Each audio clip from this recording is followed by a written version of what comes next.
Assalamualaikum warahmatullahi wabarakatuh. Perkenalkan, nama saya Ahmad Bayu Setiawan dengan NIM 1402622030 dari Pendidikan Geografi Fakultas Ilmu Sosial Universitas Negeri Jakarta. Pada micro teaching kali ini, saya membawakan materi mitigasi bencana.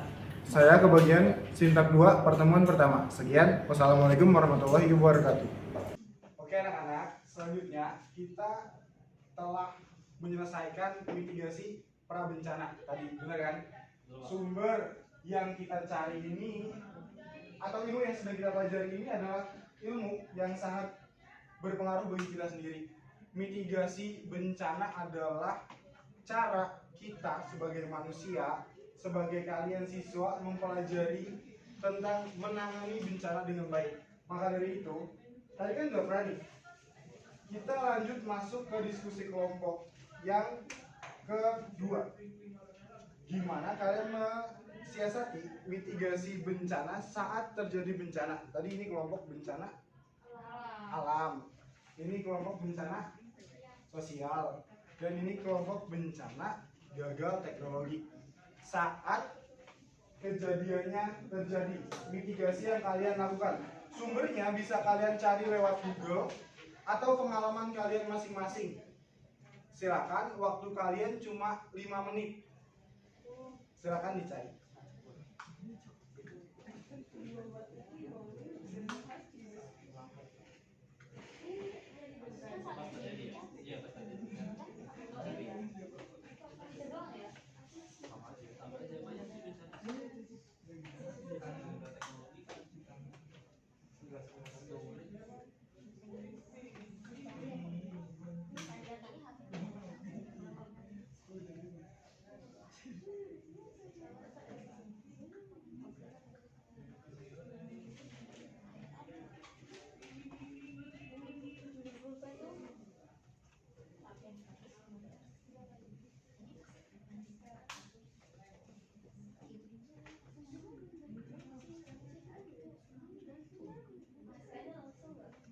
Ya, pasca itu pas kejadiannya dulu aja.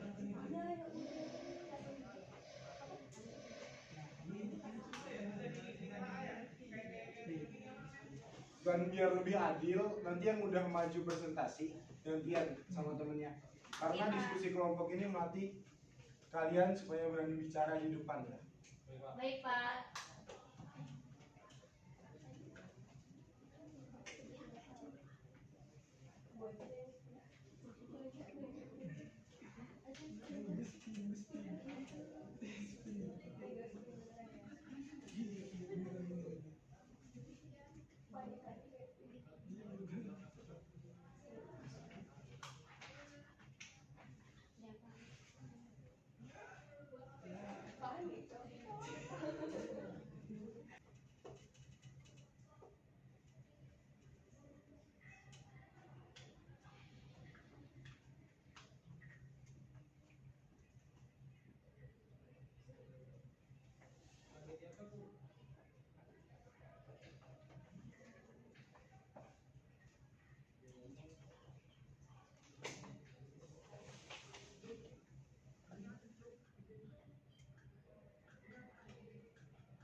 Gimana anak-anak? Udah selesai semua nih? Udah, Pak. Alhamdulillah kalau udah selesai semua, mari masing-masing kelompok mengirimkan perwakilannya satu orang untuk ke depan mempresentasikan hasil diskusi kalian. Dimulai dari kelompok mana dulu nih? Enaknya sosial maju dulu, sosial. Sosial siapa yang maju? Ya, perkenalkan dirinya ya sama kelompoknya. Perkenalkan, nama saya Nita Fani dari kelompok bencana sosial. Jadi bencana yang dipilih sama kelompok kami itu bencana COVID-19. Nah, pas bencana itu yang bisa dilakukan itu jaga jarak, pakai masker, cuci tangan, dan menjauhi kerumunan. Ya, Maka kelompok gagal teknologi. Silakan maju. Perkenalkan namanya. Oke, terima kasih kesempatannya. Nama saya Nani Ruda Zara dari perwakilan gagal teknologi. Oke, di sini saya akan menjelaskan mengenai saat terjadi bencana. Karena kami gagal teknologi, yang pertama itu mencari jalan yang menanjak agar ketika remblong tidak terjadi kecelakaan yang fatal. Karena kami memilih itu awalnya itu mengenai remblong ya. Terus yang kedua itu jangan terlalu panik. Biasanya setiap orang tuh ketika terjadi bencana itu terlalu panik tuh, jadi jangan terlalu panik. Ketiga itu meminta atau mencari bantuan. Oke, sekian dari kelompok gagal teknologi. Terima kasih. Lanjut kelompok selanjutnya. Wah, seger banget nih kayaknya. Silakan. Oke, perkenalkan nama saya Sylvia Rama dari kelompok bencana alam.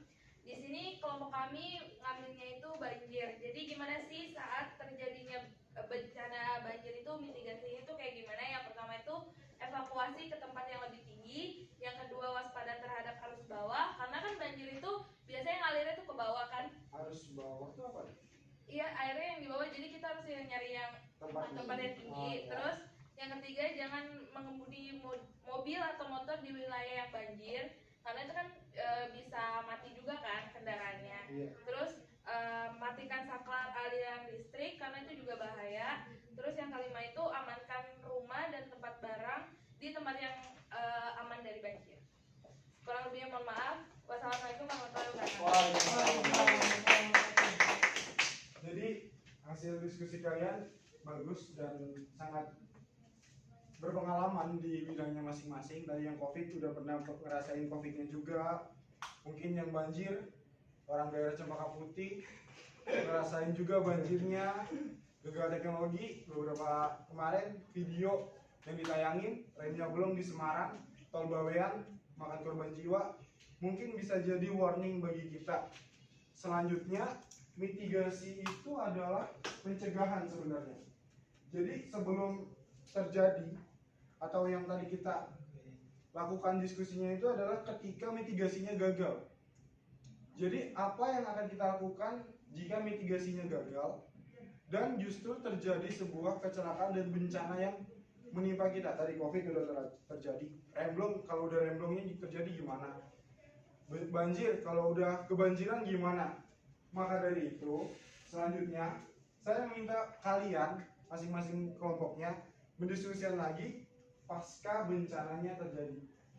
Pasca bencananya terjadi ini meliputi penanganan kalian. Jadi mitigasi itu kan ada struktural dan non struktural ya. Non struktural itu disusun sama pemerintah. Struktural itu disusun pemerintah dan non struktural itu disusun sama manusianya sendiri yang akan terlibat sama bencana-bencananya. Jadi yang tadi COVID, misal kalau kalian udah kena COVID, apa yang akan kalian lakukan untuk diri kalian dan sosialnya? Karena kita mempelajari ini juga harus punya tujuan, ilmu itu harus bermanfaat kan? Biar semua orang tuh bisa ngerasain apa ilmu yang kalian pelajari. Tadi banjir, kalau rumah kalian kebanjiran, apa yang kalian lakukan? Kalau kalian nggak kebanjiran tapi sebelahnya kebanjiran, apa juga yang kalian lakukan? Gagal teknologi, bisa melihat rem kalian sendiri belum, atau rem orang belum nih, gimana cara kalian mengurangi resiko kecelakaannya jadi tinggi, atau kalian nolonginnya gimana, atau kalian mau ciptain produk kah untuk mengurangi adanya rem belum tersebut. Silakan didiskusiin sampai kalian nemuin jawaban yang sangat kalian bilang itu jawabannya ini jawaban terbaik kami.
ada waktunya.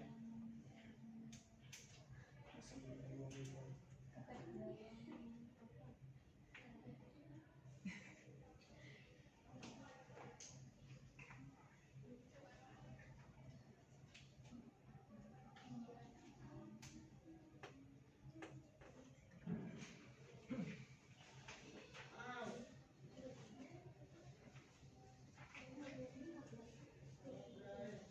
Bapak tadi struktural itu yang dari pemerintah ya Pak? Iya, dari pemerintah. Contoh penanganan banjir dari PAM, dari AM itu, atau kalau di Jakarta kan ada tuh pasukan biru yang bikin gorong-gorong.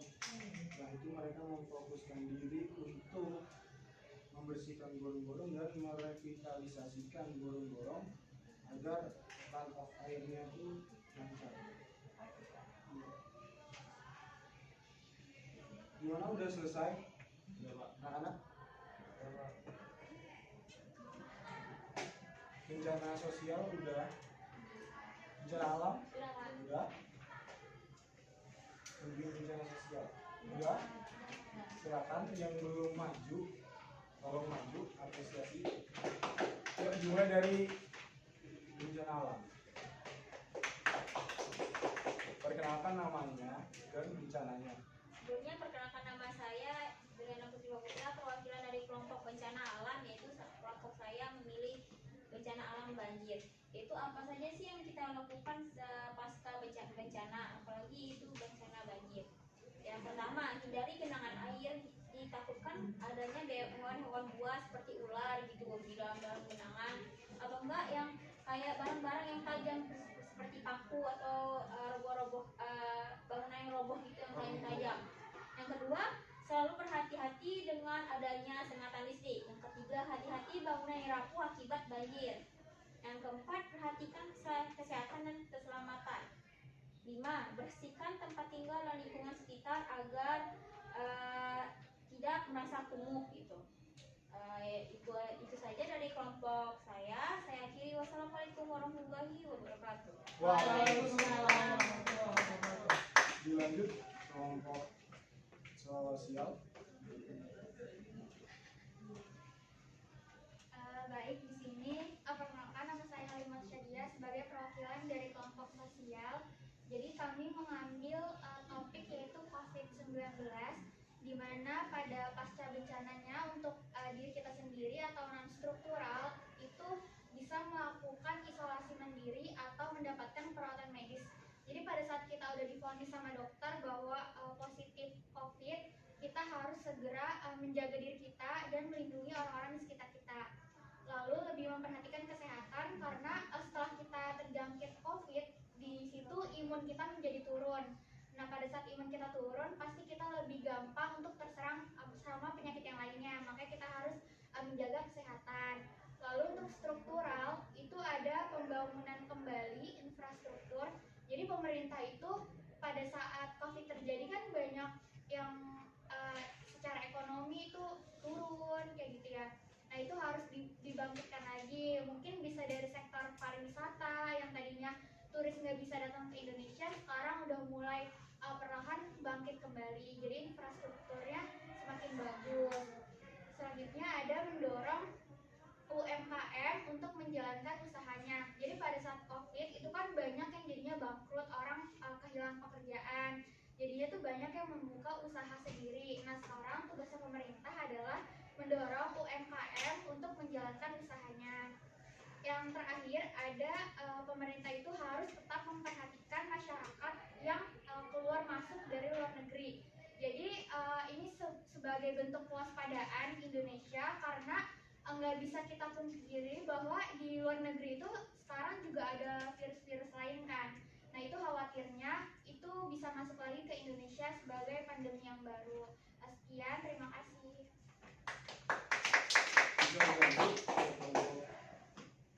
Terakhir. Baik, teman-teman semuanya, izin Pak. Perkenalkan nama saya Rangga Widya dari kelompok gagal teknologi. Dimana kita bakal menjelaskan tentang hasil diskusi kita terkait pasca bencana dari gagal teknologi sendiri.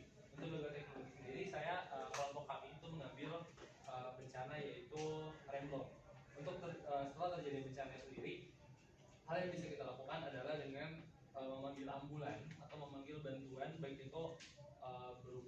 medis ataupun berupa petugas pol segala macam, karena diperlukannya petugas pol ini untuk mengatur atau mengarahkan dari si kecelakaan si bencana tabrakan itu sendiri supaya tidak semakin melebar segala macam, jadi supaya tidak macet juga. Lalu itu yang bisa kita lakukan juga dengan menelpon dari atau mengabari dari keluarga korban, karena ketika terjadi bencana perlu adanya dari keluarga korban sendiri untuk hadir di mana untuk mengurus persuratan segala macamnya. Lalu yang bisa kita lakukan juga adalah dengan membawa korban ini ke rumah sakit apabila memang kondisinya itu bisa untuk dibawa, karena ada beberapa kondisi Pak, kalau misalkan terjadi tabrakan itu si korban itu tidak boleh dipindahkan dari posisinya seperti itu, karena itu bisa berbahaya terhadap dari korban itu sendiri. Mungkin itu dari kelompok kami dan itu hasil diskusi kami. Untuk kurang lebih mohon maaf.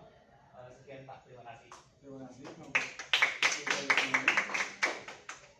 Ya, saya mendengar hasil diskusi dari 3 kelompok ini menekankan bahwa mitigasi bencana dari tadi bencana alam, bencana sosial, dan gagal teknologi, semuanya itu mencakup 2 linear yang sama. Satu merugikan sosial, yang kedua rugi secara ekonomi. Bencana alam, sosial ekonominya rugi semua. Bencana sosial, COVID, sosial ekonominya rugi semua. Gagal teknologi, sosial ekonominya juga rugi semua. Dari situ bisa kita ambil bahwa mitigasi bencana ini adalah ilmu yang penting untuk pegangan kita atau kita sebarluaskan ke setiap insan yang ada di kanan kiri kita. Jadi ilmu ini bermanfaat. Mitigasi bencana sangat-sangat berguna bagi kita di kemudian hari dan di kedepanan hari. Tadi kayak saran-saran dari mitigasi yang sosial, nanti gini setelah COVID, itu sangat bisa dijadikan masukan bagi pemerintah ataupun nggak usah lingkup jauh tapi lingkup dekat aja, nanti juga bisa dikembangkan cara penanganan mereka tentang apa yang terjadi sekarang dan menyelesaikannya dengan baik. Saya rasa dari pembelajaran kita pada pertemuan kali ini bisa diambil kesimpulan bahwa ilmu mitigasi bencana itu sangat penting bagi kita dan seluruh linear masyarakat yang ada tadi, struktural maupun non strukturalnya bencana-bencana. Teman kita sudah habis jam pelajarannya, mungkin saya sudahkan, saya cukupkan. Semoga ilmu kalian yang kalian dapatkan di pertemuan kali ini bermanfaat. Amin. Hati-hati, habis ini pelajaran lagi kan ya, semangat buat pelajarannya, jangan lupa makan, jaga kesehatan dan ilmunya diterapkan. Sekian dari saya, wassalamualaikum warahmatullahi wabarakatuh. Waalaikumsalam.